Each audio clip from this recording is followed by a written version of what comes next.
para nosso texto de hoje, Mateus 5, do versículo 21 a 26. Mateus 5, 21 a 26. Um pastor pregando sobre esse texto, não era estudo bíblico, era uma pregação, um sermão. Ele começou o sermão dizendo assim: hoje eu quero falar com os assassinos da igreja. Todo mundo meio assustado. Aí vamos ver o porquê. Daqui semana que vem nós falaremos com os adúlteros, né? Vamos ver aqui o texto, o que o texto tem a dizer, né? Vamos ler juntos Mateus 5, 21 a 26, a questão do homicídio. Leamos. Ouvistes o que foi dito aos antigos: não matarás, e quem matar estará sujeito a julgamento. Eu, porém, vos digo: todo aquele que sem motivo se irá contra o seu irmão estará sujeito a julgamento. E quem proferir um insulto a seu irmão estará sujeito a julgamento do tribunal. E quem chamar tolo estará sujeito ao inferno de fogo. Se, pois, trazeres ao altar a tua oferta, ali te lembrares de que teu irmão tem alguma coisa contra ti, deixa perante o altar a tua oferta, vai primeiro reconciliar-te com teu irmão, e então, voltando, faze a tua oferta.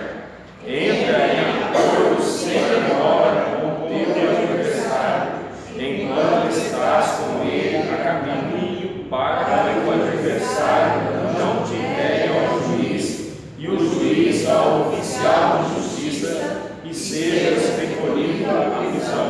Em verdade te digo que não sairás dali enquanto não pagares o último centavo. Vamos orar.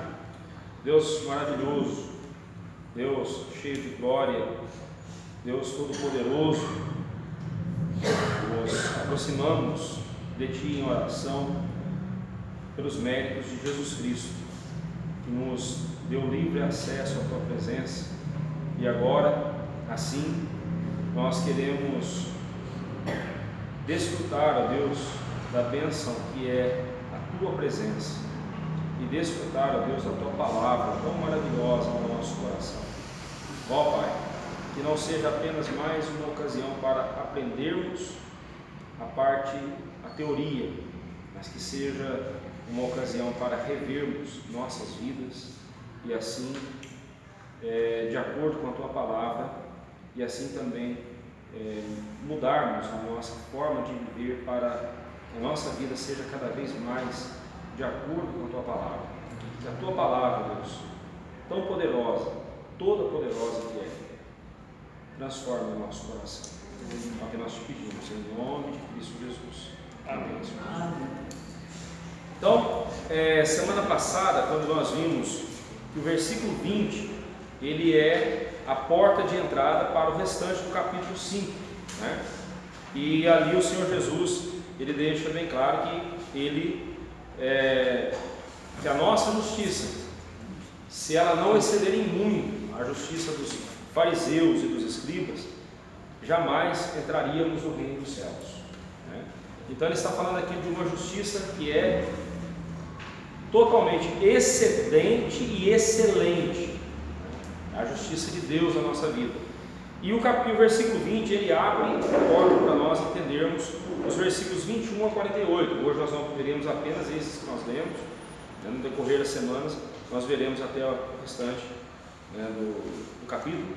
Mas nessas questões que o Senhor Jesus levanta aqui no capítulo 5, do versículo 21 a 28, ele toma alguns dos mandamentos, não todos os 10, mas alguns dos mandamentos, para falar como é essa justiça na prática, né? Como é que nós devemos viver a justiça de Deus na prática, como é que isso funciona. E ele pega alguns exemplos que diz respeito a mandamentos que dizem respeito ao relacionamento do homem com o seu semelhante. Ele não fala aqui dos 4 primeiros mandamentos que dizem respeito ao homem e Deus, né? Ele fala de mandamentos que dizem respeito ao homem e seu semelhante, né? Não que ele está dizendo que esses são mais importantes que aqueles, não é isso. Ele simplesmente pegou esses para mostrar para nós que a justiça que nós devemos, a justiça de Deus em nós, é algo que deve ser vivido por nós o tempo todo nos nossos relacionamentos. Dizer que eu amo a Deus implica em também amar o meu irmão. Dizer que eu tenho comunhão com Deus implica também em ter comunhão com os santos, comunhão com a igreja, e não descuidar dessa comunhão. Então, Jesus traz para a prática, que é onde deve ser aplicados os mandamentos, na prática, né? Devemos cumprir a lei de Deus com o coração, e não meramente de forma exterior à vista dos homens, como faziam os fariseus e escribas, né? Como nós falávamos aqui ontem, se você ora para chamar a atenção das pessoas, você já recebeu a sua recompensa, você já foi recompensado, você já recebeu a recompensa que você queria, você já recebeu o aplauso das pessoas, né? Mas nós devemos cumprir os mandamentos não para chamarmos a atenção das pessoas. Nós devemos cumprir os mandamentos de Deus como uma forma de piedade, de obediência, de amor a Deus, né? Resposta ao amor dele por nós. Não percamos de vista o versículo 20, porque ele é a chave para interpretarmos todo esse capítulo, não só esse capítulo, mas todo o Sermão do Monte, né? Mas em especial aqui esses mandamentos que o Senhor Jesus levanta aqui, né? A lei e os profetas continuariam vigorando sobre o povo, mas os escribas e fariseus não seriam mais os seus governantes. E por quê? Porque eles cumpriam a lei formalmente, só externamente, só para angariar os aplausos das pessoas, mas seus corações estavam longe da lei. Jesus não acrescentou nada de novo à lei, ele não pôs nada de novo aos 10 mandamentos. Aliás, é muito comum a gente ouvir as pessoas dizerem assim, o Senhor Jesus ele internalizou a lei, ele trouxe para o coração a lei, né? Porque tudo que ele vai dizer aqui diz respeito ao coração, mas a lei já não dizia isso. Deus mandou nós amarmos a Deus de todo o nosso coração, de toda a nossa força, todo o nosso entendimento, e ao nosso próximo como nós mesmos, né? Mas amarás o Senhor teu Deus de todo o teu coração. Isso é o Antigo Testamento. O Senhor Jesus já estava citando o Antigo Testamento quando ele disse isso. Cumprir a lei no coração é dever de todos nós, e o Senhor Jesus já havia dito isso, já havia mostrado isso, como que devia ser, né? Os profetas, o próprio Deus, através de Moisés, já havia dito isso. Então Jesus não estava trazendo nada de novo, ele só estava colocando tudo nos eixos, como sempre tinha que ser, como nunca deveriam ter saído, de onde eles nunca deveriam ter saído, sempre deveria ser cumprido dessa forma, com o coração, né? Uma obediência meramente externa, a fim de chamar a atenção dos homens, é tão desprezível aos olhos de Deus quanto uma desobediência deliberada. Preste atenção nisso, isso é muito sério. Se você obedece a Deus, mas com a finalidade de chamar a atenção das pessoas, de ser aplaudido pelas pessoas, isso é tão desobediência quanto a desobediência deliberada. Não, eu não vou obedecer os mandamentos de Deus, eu vou viver por minha própria conta, eu vou viver pela minha própria vontade. É tão pecado quanto, né? Obedecer formalmente a lei de Deus, mas não com o coração, é hipocrisia, é farisaísmo. Agora é fato, nem sempre o nosso coração quer obedecer. E aí? A gente tem que obedecer, mesmo que o coração não queira. E enquanto estivermos obedecendo, oremos ao Senhor pedindo: Senhor, muda o meu coração, encha o meu coração de amor por Ti, para que eu te obedeça por amor. Não é fácil, mas tem que ser assim. Tem que ser assim. A questão do homicídio. O que foi dito aos antigos? Vamos ver primeiramente aí. Obviamente aqui no versículo 21, Jesus se refere ao que Deus disse a Moisés e este passou ao povo. E o que é que foi dito aos antigos? O que é que foi dito àquelas pessoas? O 6º mandamento é: não matarás. Então Jesus começa pelo 6º mandamento: não matarás. Foi justamente isso que Deus ordenou a Moisés no Sinai. Você pode conferir lá, Êxodo 20, verso 13. O 6º mandamento é: não matarás. Ninguém tem o direito de tirar a vida de ninguém. Gênesis 9, 6, Deus disse: se alguém derramar o sangue do homem, pelo sangue do homem se derramará o seu, porque Deus fez o homem segundo a sua imagem. Preste muita atenção aqui. O assassinato, o homicídio, você está roubando de Deus a prerrogativa que é dele sobre a vida da pessoa. Você não manda na sua vida, nem eu mando na minha, quem manda é Deus. Eu não tenho direito de tirar a minha vida, eu não tenho direito de fazer eutanásia, eu não tenho direito. Eu não sou Deus. Ah, mas eu estou sofrendo aqui na cama, ou melhor, estou inconsciente, ou fulano está inconsciente, só está sofrendo. Só puxar o fiozinho, só puxar a tomada e pronto, acabou, né? Acabou o sofrimento dele. Eu não tenho esse direito. Eu não tenho esse direito. Mas quando um assassino mata está esperando essa pergunta? E aí? Não é, como é que fica? A pessoa, aquela morte já não foi determinada por Deus. Eu vou dizer para a senhora o seguinte: eu posso até causar estranheza para muitos aqui. Espero não, mas esse negócio de que no Antigo Testamento a pena de morte era praticada e era ordenada por Deus, né? Aqui, ó, pelo sangue do homem se derramar o próprio, né? Está aqui. E que no Novo Testamento não tem isso, eu não vejo assim não. O apóstolo Paulo fala da espada do governo, das autoridades, né? Ele fala da espada, as autoridades têm o poder da espada para corrigir. Agora, espada é instrumento de quê? De fazer cosquinha na pessoa? De morte. Espada é instrumento de morte, né? Mas a autoridade, eu não posso ir lá, eu vou vingar o Rafael, eu vou matar, eu não posso. Eu não tenho. Agora, se eu sou a autoridade instituída para executar o juízo, né, e a condenação, é outra coisa. Eu sei que isso assusta, né?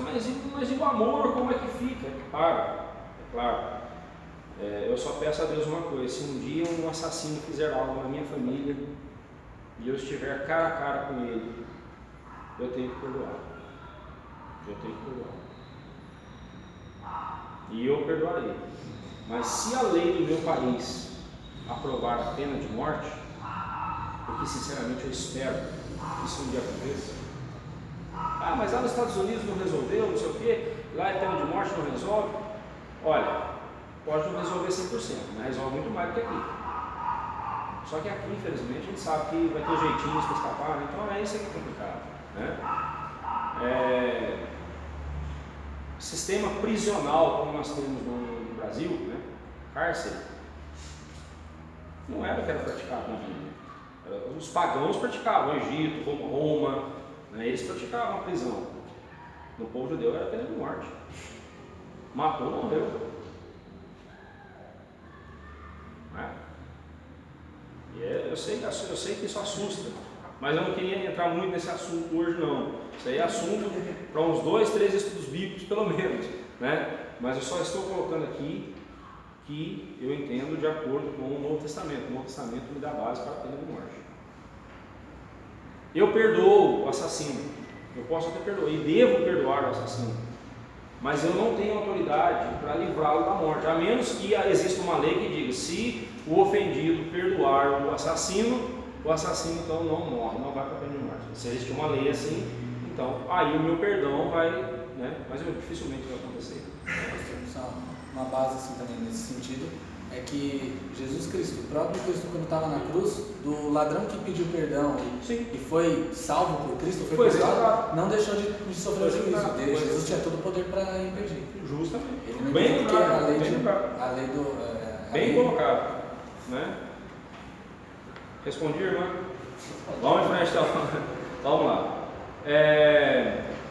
Mas o que havia de errado então com a forma como eles cumpriam esse mandamento? Os fariseus, né? Falando aqui dos fariseus. O que havia de errado com o cumprimento desses fariseus? Né? O que estava errado não era o que eles tinham dito, mas sim o que eles deixaram de dizer, ou pelo menos não enfatizaram, a saber, não permitir que pecados como o ódio, a ira sem motivo, o insulto, a difamação estivessem em seus corações em relação ao próximo. Preste atenção, o que Cristo está mostrando para nós aqui é o seguinte: eu insultando ou difamando alguém, ou odiando alguém, tendo ira no meu coração pela pessoa, ódio no meu coração pela pessoa, é tão pecado quanto se eu pegar uma faca e enfiar no bucho dela. Tanto é que é crime, né? A difamação hoje é, né? Hoje é crime. Né? Também tá uma. Vamos ser sinceros, tá uma. Só de olhar agora já tá dando. Tá um milindre só também, né? Tudo agora, olhou meio torto já é discriminação. Pô, tá louco, né? Mas tá demais também. Mas tudo bem. Mas hoje é crime, bem lembrado. Né?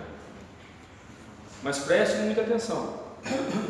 Se você bate no peito e diz assim, olha, eu nunca matei ninguém, mas se no seu coração você guardou mágoa, ódio, raiva, ou você se irou pecaminosamente, vamos falar sobre isso daqui a pouco, você irou pecaminosamente contra alguém, você diante de Deus é tão culpado quanto o assassino. Por quê? É pecado. Tudo é pecado. Eu não estou medindo aqui as consequências, os desdobramentos. Por exemplo, uma coisa é eu ter um ódio da dona Val, outra coisa é eu matar a dona Val. Né? Se eu tiver ódio dela, digamos que sou eu somente que serei o afetado, né? Ou se eu prejudicá-la de alguma forma, mas se eu matá-la é diferente. Aí houve outras consequências. Ótimo, ok. Mas a questão é, tudo é pecado. Tudo é pecado. Não importa se eu matei ou se só odiei, é pecado. Né? A gente ensina para as crianças, não existe pecadinho nem pecadão, tudo é pecado. Desejar a morte do outro. Desejar a morte do outro. Né? Por vingança, né? Por vingança. Pastor, inclusive eu penso nesse sentido, baseado no que Jesus fala de que os maus desígnios saem do coração. Sim. Eu creio que Jesus falou disso que é pecado, o odiar, mesmo porque o começo do assassinato é o ódio. Você primeiro odeia e depois você mata. É a semente, né? Então não adianta. Qual a melhor maneira de você não ter uma árvore no seu quintal? Não pôr na semente. Né? Qual a melhor maneira de você arrancar a tiririca, né? Aquela graminha chata que nasce, se não plantou ela aparece, é indo na raiz, né?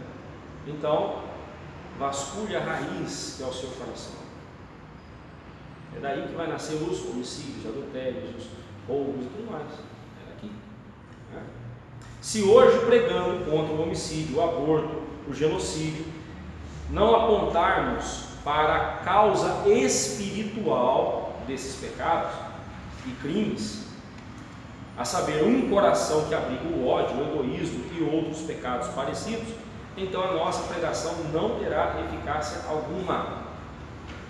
Nós não vemos verdadeiras conversões enquanto o coração da pessoa não for transformado.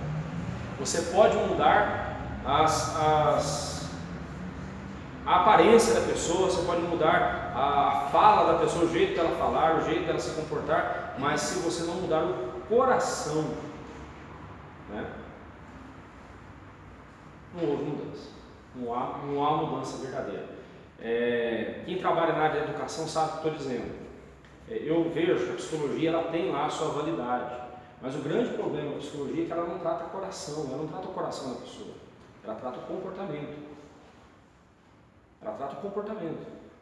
O menino é uma peste, o menino é peralta, então aí vem e vamos adequá-lo ao meio. Né? Vamos adequá-lo aqui ao esquema, ele tem que entrar no esqueminho e tal. E muitas vezes nós repetimos isso na nossa forma de educar nossas crianças.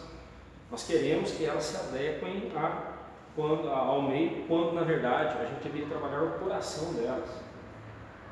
Né? E isso quanto antes. Sabe aquele arranhão que ela dá no final do choro? O bebezinho, falando bebezinho ali, de colo, né? Esse arranhãozinho no final não é só pigarro na garganta não, viu? É pigarro no coração. Isso aí é raiva. É porque ela não recebeu o que ela queria.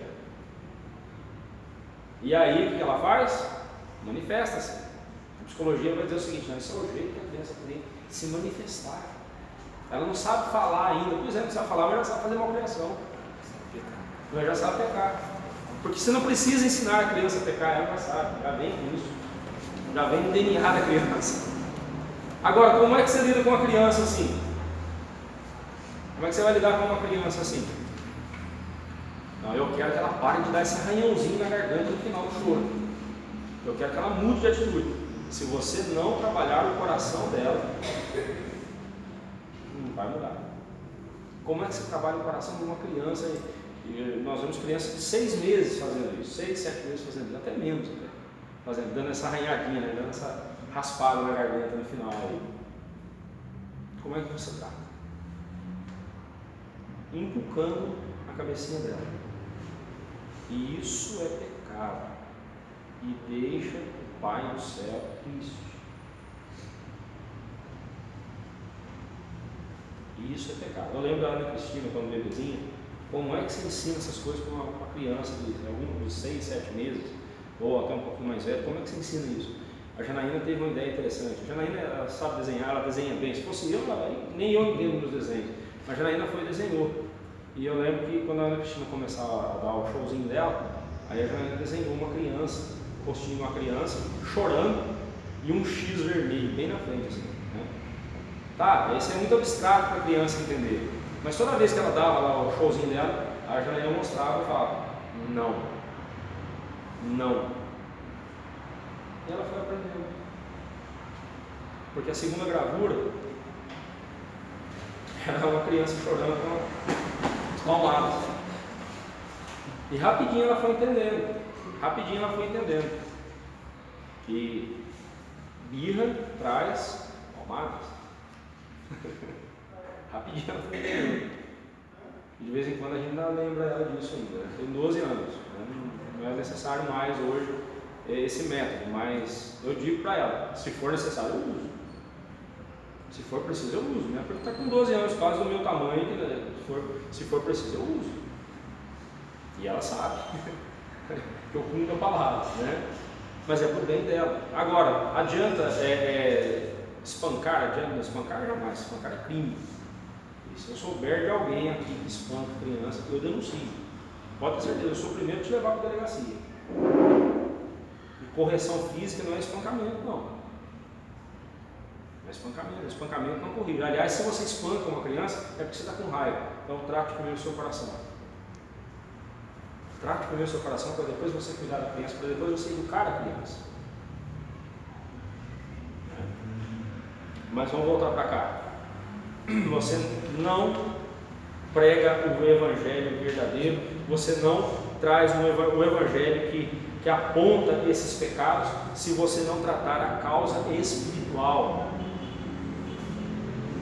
Fulano, se você tem mágoa, se você tem ódio, se você tem raiva de alguém, você tem um pecado no seu coração para você tratar. Esse é pecado, isso tem que ser arrancado do seu coração. Tá, que o outro seja chato, que o outro seja uma mala sem alça, de papelão cheia de pedra num dia de chuva. Que seja. Né? Mas as suas ações não podem ser determinadas pelas ações dos outros. Você fazer o que é certo não depende do outro, depende só de você. Ah, mas eu xinguei mesmo porque ele me xingou também. Não é assim que começa uma briga? Não é? Eu sei que não é fácil, irmãos. Eu sei que é difícil mesmo, né? Mas não é para menos. Deus deu para nós o Espírito Santo. O amor dele foi derramado em nosso coração. Não foi com pinga-gotas, não, foi derramado em nosso coração. Romanos 5,4 diz, 5,4? 5,5. Deixa eu ver aqui a referência, para eu não falar errado. Romanos 15. Meu Deus, estou ruim de referência, preciso melhorar. Romanos 5, verso 5. Ora, a esperança não se confunde, porque o amor de Deus é derramado. Interessante que o verbo ser aí está no presente, é derramado. Algo continuamente derramado em nosso coração, pelo Espírito Santo que nos foi outorgado, que nos foi dado. O Espírito Santo está constantemente derramando o amor de Deus em nosso coração. Não há motivo para odiarmos quem quer que seja. Vamos lá. O que diz então Jesus? Isso é o que foi dito pelos antigos, né? Os antigos disseram: quem matar estará sujeito a julgamento. Falaram a verdade? Sim, meia verdade. Tinha mais coisas para dizer, eles não disseram.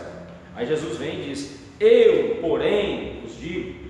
Preste muita atenção a todas as vezes que Jesus vai dizer aqui no versículo 22, depois no versículo 28, depois no versículo 34, versículo 39 e versículo 44. Jesus está no monte, dando aos seus discípulos os mandamentos, não dando, mas recapitulando ou aplicando os mandamentos como tinham que ser aplicados. Isso nos lembra, isso aponta para a divindade de Jesus. No Antigo Testamento nós temos Moisés no Monte Sinai e Deus lá no Monte Sinai dando a Moisés os 10 mandamentos. Aqui no Novo Testamento nós temos o Senhor Jesus no topo de um monte, dando os seus mandamentos ou aplicando os seus mandamentos ao coração das pessoas. É uma referência clara à divindade de Jesus. Qualquer seita, qualquer grupo que negue a divindade de Jesus não pode ser considerado um grupo bíblico, um grupo verdadeiro, um evangélico de verdade. Embora o termo evangélico hoje está tão desgastado, Cristão, né? Ou cristão verdadeiro, não pode. Porque Jesus Cristo é Deus. Então aquela turminha que passa na sua casa lá, batendo lá na sua porta, né, com a torre de vigília, né, o pessoal, os Testemunhos de Jeová, fique atento, né, chame eles para uma conversa logo de cara, fala assim: Jesus Cristo é Deus? Não, eles vão falar: não é. Então paramos nossa conversa aqui, porque eu não admito você diminuir Jesus. Jesus é Deus e nada menos. É o Deus homem. Deus homem, ele se encarnou, é Deus homem. Ele é Deus. Eu não aceito diminuir Jesus. Aliás, em momento algum, Jesus se apresenta como mestre. Chamam ele de mestre, ele até aceita ser chamado de mestre, mas em momento algum ele se auto-intitula mestre. Todas as vezes que ele se apresenta, ele se revela aos seus discípulos, ele fala que ele é Deus.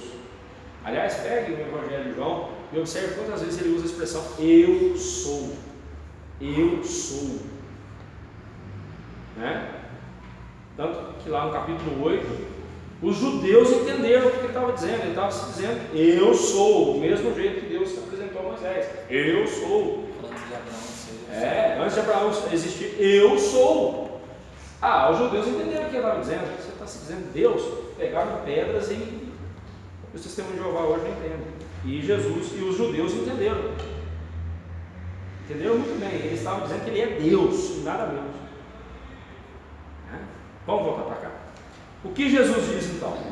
Como já mostramos no estudo anterior, quando Jesus diz eu, porém, vos digo, ele está enfatizando então a divindade dele aqui. Cumprir a lei com o coração, isto é, com devoção sincera, já tinha sido exigido por Deus lá no Antigo Testamento. Vamos conferir isso? Levítico 19, 18. Levítico 19, 18. E outra pessoa já vai preparando. Deuteronômio 6, 5. E outra pessoa, Deuteronômio 11, 1. Olha o que diz as Escrituras. Olha o que elas dizem. 18. 18. Não te instigarás, nem guardarás ira contra os filhos do teu povo, mas amarás o teu próximo como a ti mesmo. Eu sou o Senhor. Então, olha aí, falando do amor ao próximo, Deus havia ordenado: não guardarás ira no teu coração contra o teu povo. Amarás o teu próximo como a ti mesmo. Eu sou o Senhor, eu estou mandando. Né? Deus está mandando. Né? Deuteronômio 6,5. Amarás, pois, o Senhor teu Deus de todo o teu coração, de toda a tua alma e de toda a tua força. Aí, não entenderam porque não quiseram, está claro. Considerando que o coração é terrivelmente corrupto, É. tem que ser transformado. Justamente. Mas o amor de Deus é derramado em nosso coração constantemente. Ou seja, o tempo todo o amor de Deus está nos dando ocasiões para sermos transformados e amarmos, termos condições de amá-lo como Ele quer, como Ele manda que nós o amemos.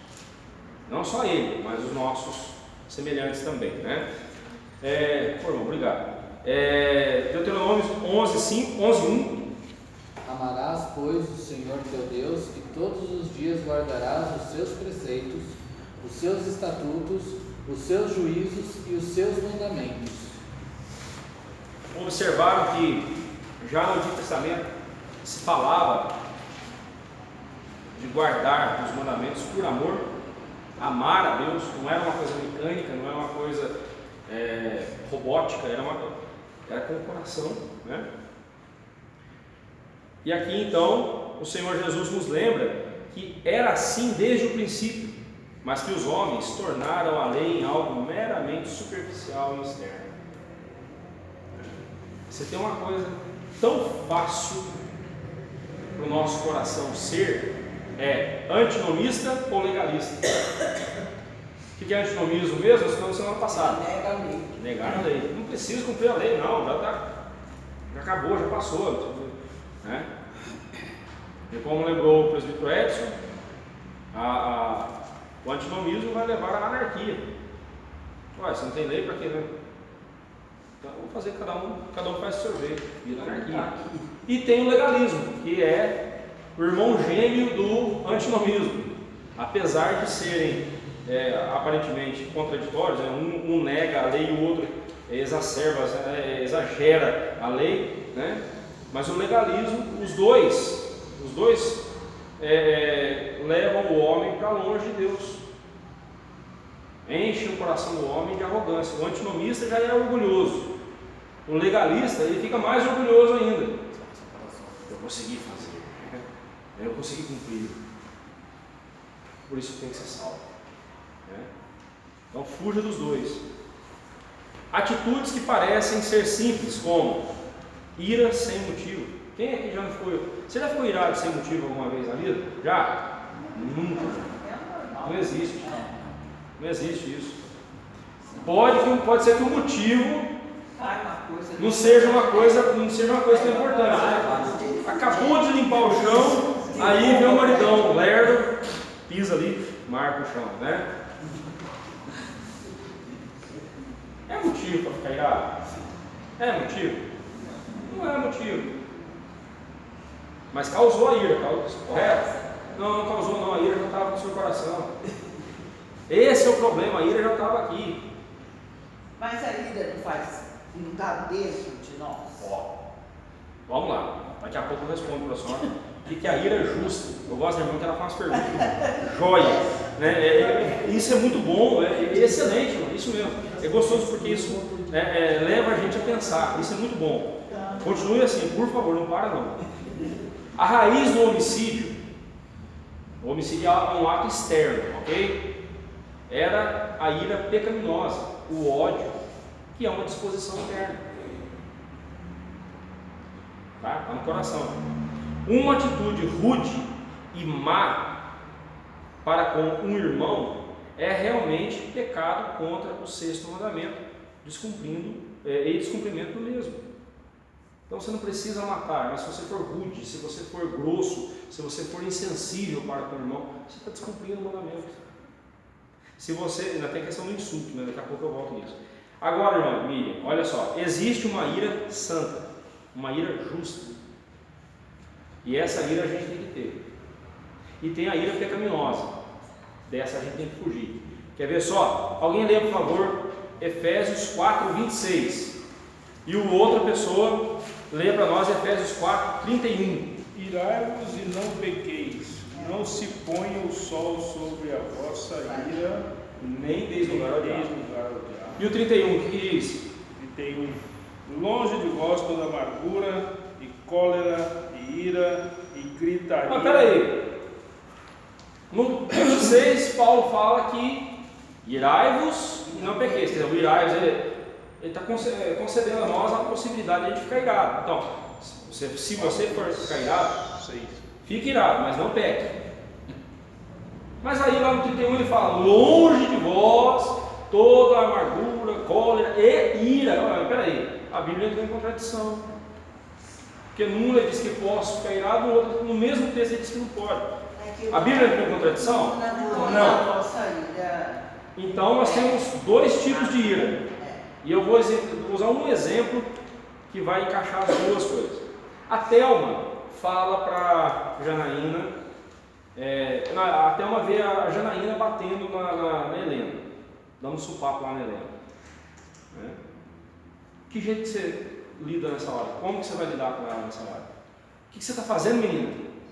Para com isso agora, você não tem essa autoridade pertence à mãe dela, você não pode fazer isso. A senhora está defendendo a criança. Essa ira é a ira justa, e essa ira esse sentimento de justiça, de zelo para com o mais fraco, ou para com outra pessoa, ou para com o nome de Deus. Essa ira a gente tem que ter. Essa ira é a expressão de justiça. Eu estou preocupado com o bem-estar, a Thelma está preocupada com o bem-estar da Helena.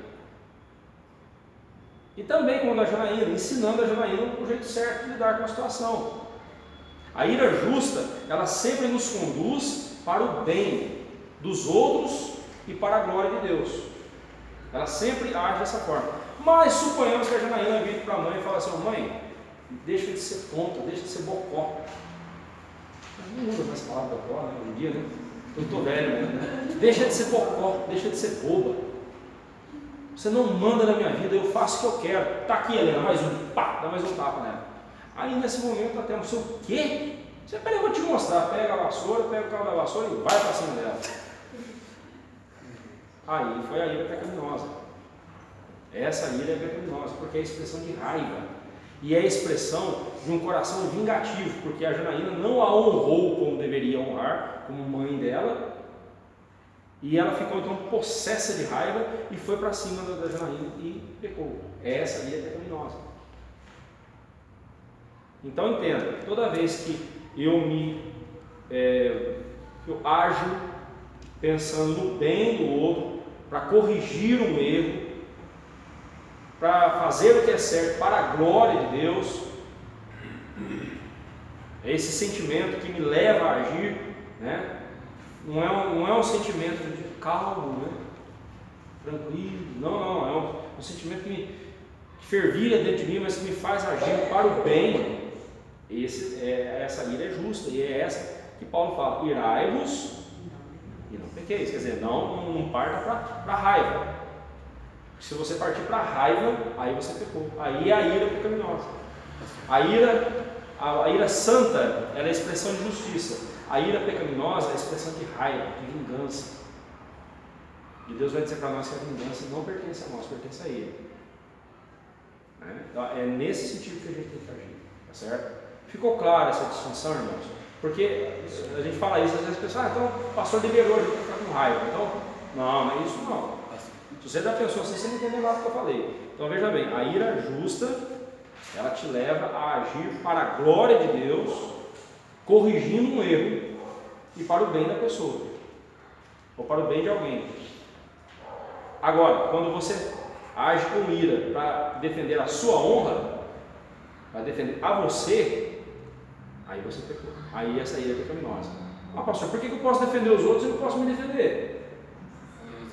Pô, por que eu posso defender os outros, mas não posso me defender?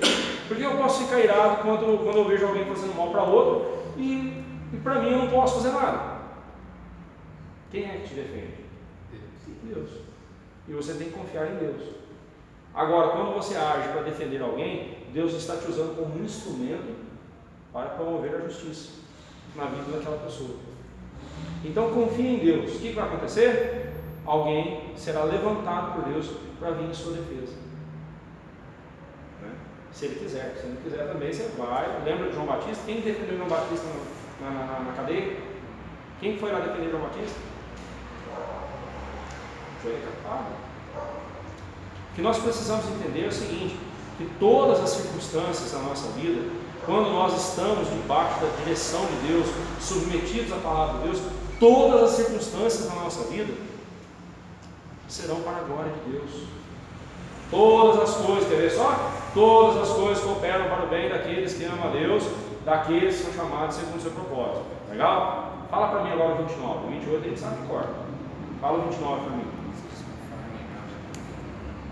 Porquanto aos que de antemão conheceu, a esse também predestinou, para serem conformes à imagem do seu filho, a fim de que ele seja primogênito entre muitos irmãos. Observe que o bem para o qual todas as coisas cooperam em nossa vida é esse propósito de Deus de moldar-nos conforme o caráter de Jesus. Então, toda vez que você for agir, que a sua ira seja para formar o caráter de Jesus em você ou em outra pessoa. Porque do contrário você vai estar pecando. Ficou clara essa distinção, irmãos? Entre ira justa, a ira que você pode ter no seu coração e deve ter, esse sentimento que te leva a agir contra o erro. Isso você tem que ter, mas cuidado para não extrapolar, porque se extrapolar aí vai virar ira pecaminosa. Sim. O Paul Washer, ele fala numa pregação, ilustrando isso, ele fala assim, o que é ter ira e não pecar? Né? Ele fala, você ama bebês? Ele fala, eu amo bebês, portanto eu devo odiar o aborto. Isso, uma boa ilustração. É o que ele traz ontem, né? Amor seja sem hipocrisia, detestar o mal, apegando-vos ao bem. Insulto é outra questão que Jesus levanta, né? Desdenhar de um irmão, dirigindo impropério, chamando de tolo, né? No grego é atacar, significa cabeça oca, burro, louco, né? É digno de ser condenado por um tribunal, e esta condenação é o inferno do fogo. Com essas palavras fica claro que ele está falando de uma condenação que vai além da prisão ou algum outro sofrimento nessa vida. Ele está falando da condenação eterna. Irmãos, esse texto é muito. Aí você fala, mas pastor, não é muita coisa. É muito pouca coisa para uma condenação tão severa. Tão drástico. Né? Mandar o sujeito para o inferno só porque ele chamou o outro de bobo, só porque ele chamou o outro de tolo, cabeça oca, burro, idiota. Será que não é exagero, não? Irmãos, quem disse isso foi Deus. Vai reclamar com ele. Foi ele que disse isso aqui, foi Jesus que disse isso e pronto. Isso é para a gente ficar atento, para a gente tomar cuidado com o que a gente fala. Eu sei que às vezes, especialmente com um político corrupto, eu fico doido, né? A gente tem que tomar cuidado. Né? A gente tem que tomar cuidado porque uma coisa, aqui a ideia de tolo, cabeça oca, aqui é a ideia de insulto. Agora, se o político é corrupto, eu chamar de corrupto, eu não estou mentindo, estou falando a verdade. E eu não estou chamando ele de corrupto para desdenhar dele, estou chamando de corrupto porque ele é corrupto mesmo. É outra história. Aqui é no sentido de desdenhar de alguém, escarnecer isso, escarnecer do outro, ridicularizar, pôr o outro em situação de vexame, de vergonha, menosprezar. Isso é pecado. O que merece o inferno. A lição que ele quer nos passar aqui é esta: a ira pecaminosa, que é o tipo que leva a pessoa a dizer palavras duras, amargas, desdenhosas a alguém, é, em sua própria natureza, homicídio praticado no coração. do qual a pessoa só se livra com arrependimento sincero diante de Deus, pois, do contrário, o que ela encontrará será o inferno de fogo.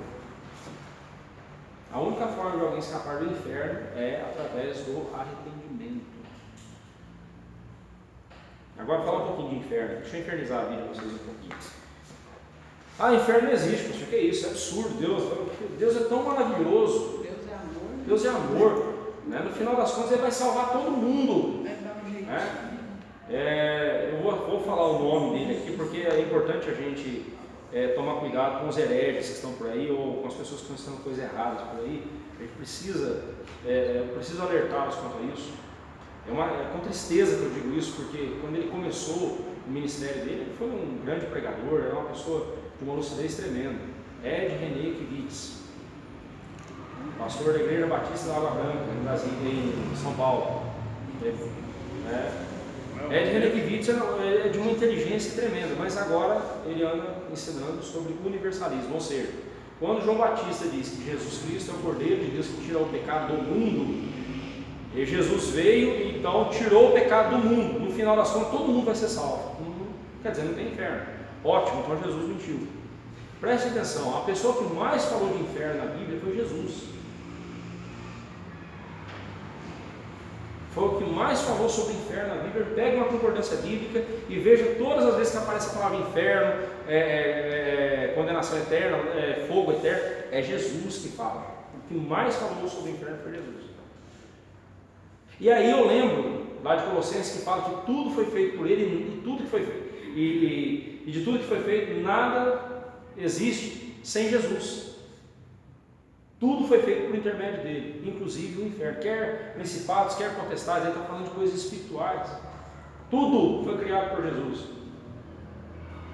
Então, quando Jesus fala do inferno, ele não está falando de um folclore ou de uma conversa que ele ouviu em algum lugar, não. Ele está falando de algo que ele criou. Que ele criou para a punição dos pecadores. E qual a única forma de você escapar do inferno? Através de Cristo. Agora, por favor, receba Cristo como seu Salvador, não como seguro de vida contra o inferno. E tem gente que recebe Jesus com medo do inferno. Não, receba Jesus por causa de Jesus. Ele é o tesouro, o maior tesouro que nós temos. Todo o tesouro do conhecimento está em Jesus. Jesus todas as riquezas do mundo não chegam aos pés da riqueza que é Jesus, a glória de Jesus. Receba a Cristo, não para fugir do inferno. Receba a Cristo, porque sem Cristo você não pode viver. Cristo é tudo para você. Cristo, você não pode ficar sem Jesus. O inferno foi criado pelo diabo.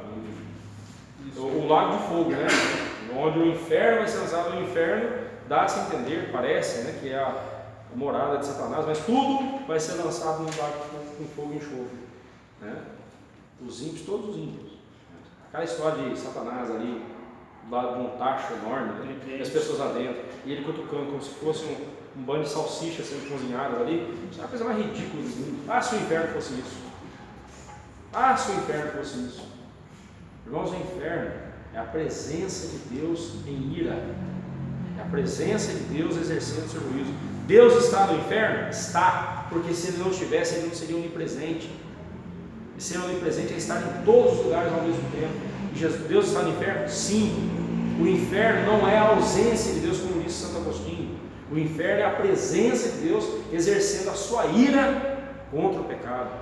Meus irmãos, isso faz parecer o tormento de Satanás ali, né? Satanás atormentando as pessoas, colônia de férias. Não, inclusive ele vai estar sofrendo. Vamos em frente aqui. Princípios de culto.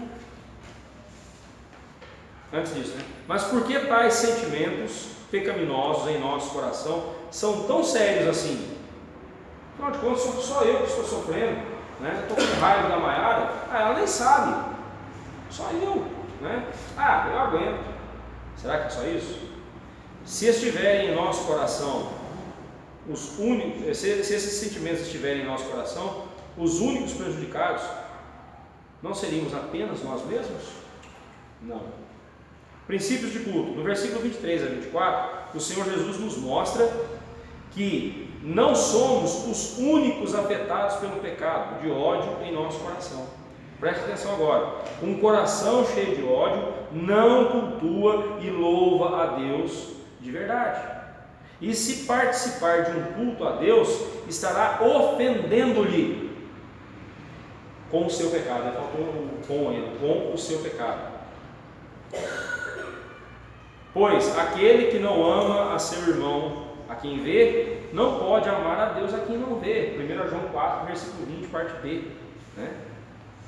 O Senhor Jesus então apresenta uma ilustração que nos reporta ao culto do Antigo Testamento, né? Quando a pessoa vinha para adorar a Deus, trazia ali o seu sacrifício, o seu holocausto para ser sacrificado a Deus ali, sua oferta. E se naquele momento em que eu estivesse para entregar ali um cordeirinho para ser sacrificado, eu me lembrasse de que o seu Edson tem alguma coisa contra mim, eu tinha que deixar ali a oferta, ir até o seu Edson, pedir perdão a ele, reconciliar-me com ele, e aí voltar e oferecer, e apresentar a minha oferta a Deus. O princípio de culto aqui é o seguinte: não espere a pessoa que está ofendida com você vir até você para resolver o assunto. Se Deus tocou em seu coração, Deus tocou em sua consciência e lhe mostrou que tem alguém ofendido com você, vá até essa pessoa, não espere ela vir. De repente você pode até encontrá-la no meio do caminho, né? Ela está vindo para conversar com você, mas você está indo ao encontro dela. E quando ela falar assim: olha, eu quero te pedir perdão, eu já te perdoei, eu vim aqui justamente para isso, quero que você saiba disso, no meu coração eu não tenho mágoa contra você, eu te perdoo. O ideal é esse. O ideal aqui é você surpreender a pessoa que está ofendida com você com o seu perdão, ou com um pedido de perdão, né? É interessante que Jesus coloca, né? Se você se lembrar que um irmão tem algo contra você, para o seu culto aqui agora. Bem, hoje o sistema de culto mudou, né? Mudou aqui a forma. Nós não trazemos mais animais para serem sacrificados, tal, porque Cristo é o Cordeiro de Deus que morreu em nosso lugar e dispensa qualquer outro sacrifício. Mas se você vai cultuar a Deus, a gente faz isso só um dia de ceia, né? Não é só um dia de ceia, não, todo culto. Se você vem para cultuar a Deus e você lembra que tem uma pendenga com um irmão e você não resolveu, vá lá resolver. Ah, vou parar o culto aqui, vou lá resolver, depois eu volto. O culto já acabou, irmão, não vale a pena. Todo mundo já foi embora. A ideia é o quê? Quanto antes eu vou resolver esse negócio. Quanto antes eu vou lá para resolver. É assim que a gente tem que fazer isso. É assim que a gente tem que agir. Senão, o nosso culto não é aceito por Deus. Pecados, a gente tem mania de pecar a varejo e confessar por atacado, não é mesmo? A gente peca, chega à noite, Senhor Deus, perdoa-me, Jesus, eu quero pedir perdão pelos meus pecados, não, Jesus. Cai na cama e dorme. Peca a varejo e confessa por atacado. Não estou dizendo que você tem que mencionar um por um dos seus pecados, mas é bom a gente fazer isso. Porque a gente acha... Oi? Perdoa a multidão dos seus pecados. Oh, que piedade, né? Não vou dizer que está sendo piedoso, não posso julgar o coração da pessoa, mas é importante a gente pôr nome, dar nomes aos bois. Sabe por quê? Porque a gente se acha o tal. Mas aí quando a gente começa a ver os pecados que a gente pecou, quem mente é o quê? Mentiroso. Quem rouba é o quê? Quem é preguiçoso, quem tem preguiça é o quê?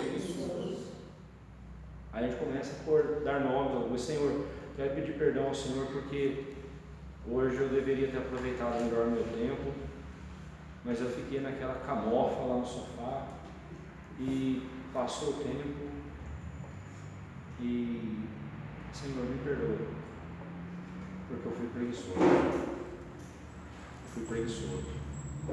A gente começa a dar nome aos bois, a gente vai ver que a gente não é tudo isso que a gente pensa que a gente é, não. E quando a gente vê o nosso pecado, o crente verdadeiro, quando ele vê o seu pecado, a primeira coisa que ele faz é correr para Cristo e clamar pela misericórdia de Deus. Ele não foge de Cristo, ele foge para Cristo, ele corre em direção a Cristo, clama a misericórdia de Deus. A melhor maneira de você lidar com os seus pecados é esteja sempre em dia. Cometeu um pecado, irmão, imediatamente, não espera até a noite, a oração da noite, não. Quanto antes, peça perdão a Deus e peça a Ele forças para não cair mais naquele pecado. Faça isso.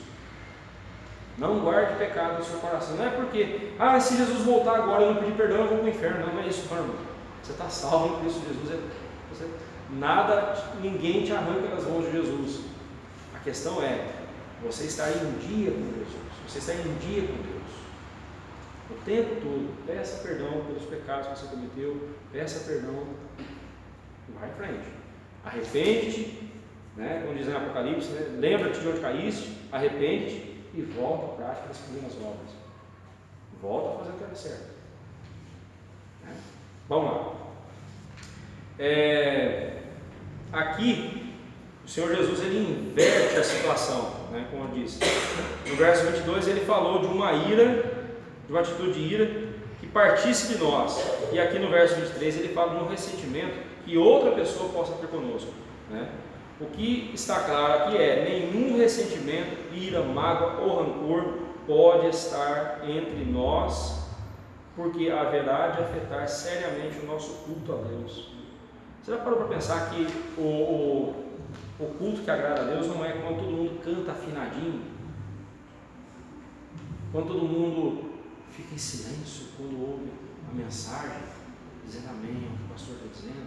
Tudo isso é bom, tudo isso é bom. Mas o culto que agrada a Deus é quando nós aqui, irmãos, olhamos um no olho do outro e não temos ressentimento um do outro, não temos mágoa um do outro, e temos amor um do outro.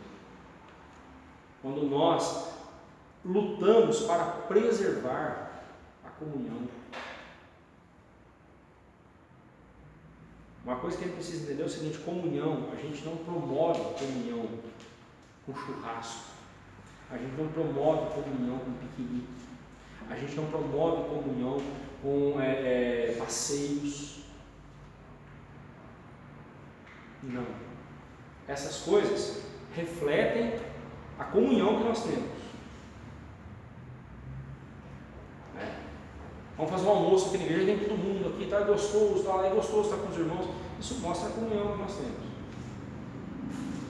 Ou uma comunhão em torno das panelas, né? Nada assim não. Né? Mas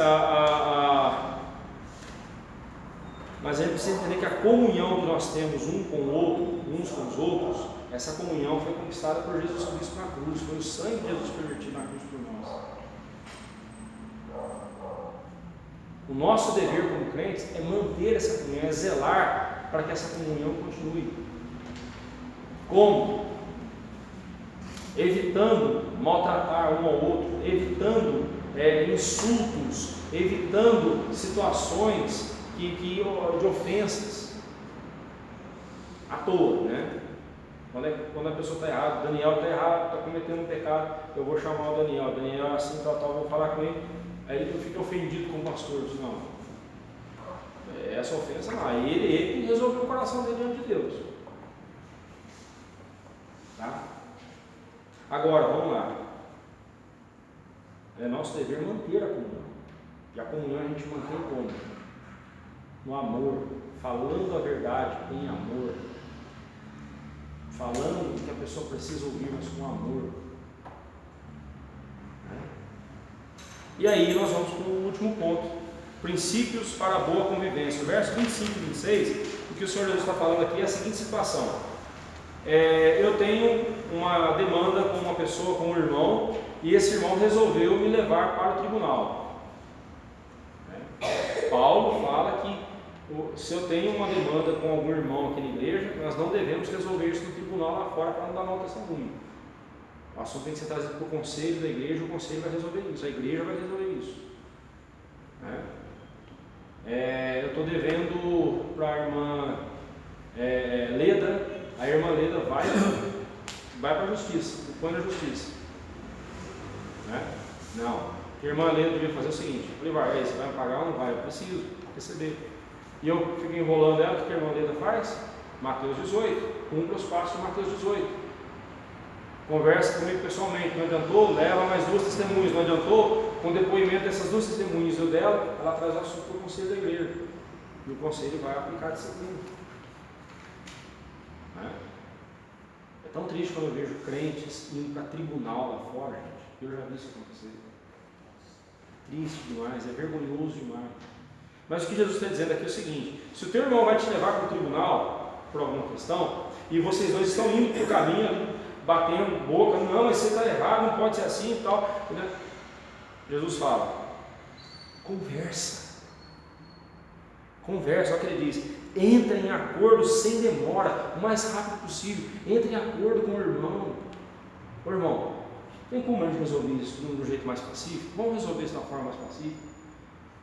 Estou te devendo tanto, eu posso te pagar tanto, assim, assim, assim. Pode ser, vamos resolver esse negócio aqui. A ideia é essa. Ele fala, resolva, entra em acordo sem demora com o teu adversário, enquanto estás com ele a caminho, para que o adversário não te entregue ao juízo. Porque se ele chegar diante do tribunal, o juiz fala, está errado mesmo. Tem dinheiro, não tem cadeia. Então, o que Jesus está mostrando para nós aqui é o seguinte: nós termos o tato para resolvermos as coisas antes delas ficarem mais complicadas do que elas já estão. Essa é a ideia aqui, esse é o ponto central, né? O que o Senhor Jesus está dizendo no verso 25 é que devemos fazer as pazes com aquele que tem algo contra nós, o quanto antes, e quando ainda temos chance de tratar com ele, pois se demorarmos muito, quer por procrastinação é você ficar, é o vulgo empurrando com a barriga, né? Então, aí, procrastinar é isso, empurrar com a barriga, né? Ficar jogando para frente. Ou acharmos que fomos injustiçados e estamos esperando a pessoa vir se retratar conosco. Isso é o que mais acontece.